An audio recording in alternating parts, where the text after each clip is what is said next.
Hello, I'm IBX Toycat, and this is my first impression / review for Gotham City Imposters, which is the Game of Gold for Xbox 360 for July 2014. So this is a series I do for the more notable games of Gold. I don't do it with all of them because there's 2 games a month, and some of them are really, ones that aren't worth talking about, and you probably haven't even heard of. But this is one that I think is definitely worth a download at the very least, even just for a try. So let's go straight into it. You're seeing the class customization screen right now, because I figured I'd show you a little bit of that, because obviously there's quite a lot of it, and it's really interesting, because you get rampages, you get 2 weapons, and you get gadgets. So let's go into the strong points first of all, and then we'll go into the negative stuff later. So the biggest strong point of this game, and kind of like a synopsis of it, is it's called Gotham City Imposters, because you play as a team of Batmans and a team of Jokers. You're not actually Batman and Joker, you're like people just dressed up as Joker, so you can see I'm just a fat dude right here. And the fact that the game doesn't take it seriously allows for a lot of really weird and cool stuff. Like you just saw there, like a zipline thing that allows you to just hook up to any wall. It really allows for more mobility and stuff, and that's definitely a positive thing.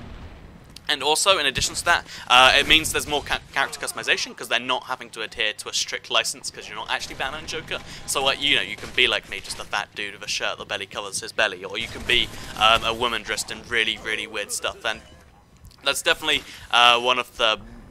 I think it's definitely a really big strong point. Maybe you like serious modern military FPSs, but if you're really bored of all the FPSs out there, look, just kind of the same thing, like, it's the future, and you've got to kill people and stuff. This is definitely the game for you. So as you can see, I just got bazookaed from a really big guy in a building up there.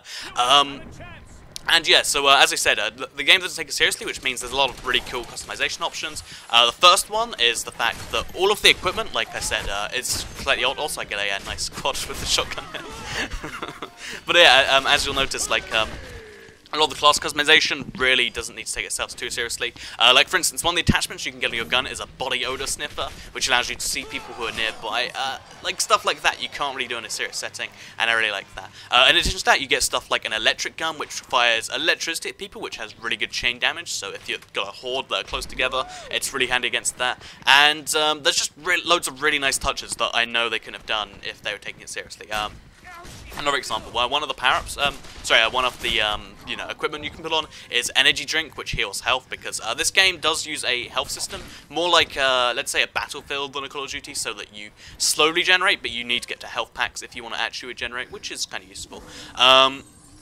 So yeah, the game not taking it seriously is a big strong point. So what actual FPS characteristics does it have that's so great? So I think it tries a lot to be, that kind of shooter, just in a not serious way. So it takes a lot of cues from the classic Call of Duty, of course. So you'll notice, like, the weapon classes, it's split into, like, assault rifles, snipers, SMGs, etc. And they all kind of function how you'd expect. So, like, you get the shotgun, which it's like a 2-hit kill against someone with a lot of health, or a 1-hit kill, close if someone doesn't have a whole bunch of health.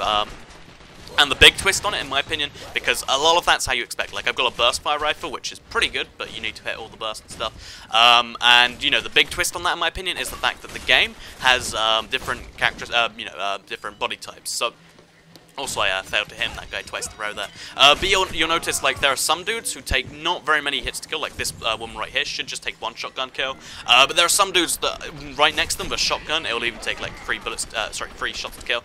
And the reason for that is there's 5 types of body types in the game, and you trade off health for mobility. And this is one of... I think this is, it's a really cool idea, but it's one of the game's big flaws, because, really, besides the fact that it's kind of annoying, there's no reason not to use the biggest body, because you get 4 times the health of the smallest one, which is insane in a game like this, where it takes, as many bullets to kill as it does. Like, you can notice at some points, not in this specific gameplay, but you'll notice that if you are playing as a lower build, like, even if you hit all your bullets perfectly, it just takes a couple of bullets to down you if you've got the lightest class, and it really feels like they need a little more balancing on that, but there just isn't. So if that's the type of thing that would bother you, just either run the heaviest class and be a heavy guy, or run somewhere in between like me. Get a little bit of mobility and maybe half the health of a big guy. But you'll notice, even though I have a lot less health than anyone because I'm trying to use it, I'm still managing to get people, which is real good. So you'll notice just here, I just quit my rampage, and also I'm like 11 kill streaks. I'm doing pretty well here.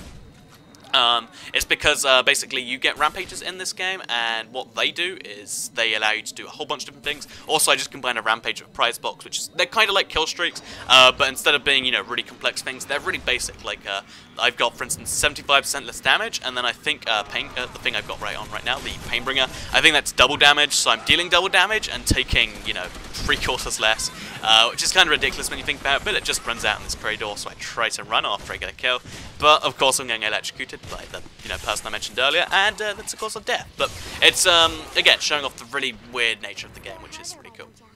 So next up, let's go into, like, actually, is it like one of those sustained games you can play for good, and also some of the negative points. So, the big thing that really stops this game being the perfect FPS, in my opinion, is, first of all, it wasn't played very much, but that's obviously been fixed now. But the big one for me is the fact that also really nice action. I'm sorry, the gameplay I really like, because I believe I'm pretty good at this game. Obviously, there are some people who are better, but I, you know, play this game a lot, and I really, really love it. So, but yeah, the one thing that makes this game really let down, in my opinion, is the fact that it feels really... it just doesn't feel good. So you'll notice when you play a 60 FPS shooter, or even like a good made 30 FPS, like Battlefield or Call of Duty, for instance, because it's trying to go against modern military shooters, you'll notice that they feel real nice. This game, the frame rate drops everywhere. Like, sometimes your buttons just don't respond. Like, you'll press Y, and because you've done something in the last like half a second, it just won't work, and it feels really clunky and slow to the touch, which is a shame, because other than that, it's an amazing feeling because of all the crazy stuff. Like, the maps are great, the guns are great, it's just they don't control well, and that's a really, really big part of making a good game. Like, it has to feel natural, and this game doesn't have that. So honestly, rather than trying to, you know, get all serious with you know, assault rifle or something, I'd recommend just getting yourself a wacky weapon, like A's shotguns, because that's what I do in FPSs, for instance. But, you know, if you want to use the electric gun, if you want to use the sniper rifle, which you can actually hit fire dead on accurate, so, like, that's something you can learn really well. If you want to use a rocket launcher as, like, a primary weapon, you can do that. There's lots of really, really cool things you can do in this, but if you just want a straight-up shooter, this game, maybe deliberately, doesn't just let you do that, because, like, you just notice that a tiny, tiny delay. Maybe it's not so noticeable in the gameplay, because obviously YouTube's only 30 FPS, but it just feels really upsetting to me that it's so close to being great, and it just wasn't great. So, yeah, as I said, this is a game I played a lot. I would definitely recommend a download for free. If you're wondering, it does have microtransactions in the game, but they're in no way necessary. You might feel the need, but it's not entirely necessary. I enjoyed this game a lot. I'm level 60 something. I've played 15 hours, so of course that's my opinion. Even if you don't intend to play it, pick it up now and maybe put it in your library. It's a great shooter. I am so bad at shotguns, apparently. And then I finish him off with the burst fire rifle. So yeah, please like the video if you liked it and you want to see more Games of Gold reviews / first impressions. Definitely give this game a download and check out my other videos I've uploaded today. So thanks for watching and goodbye.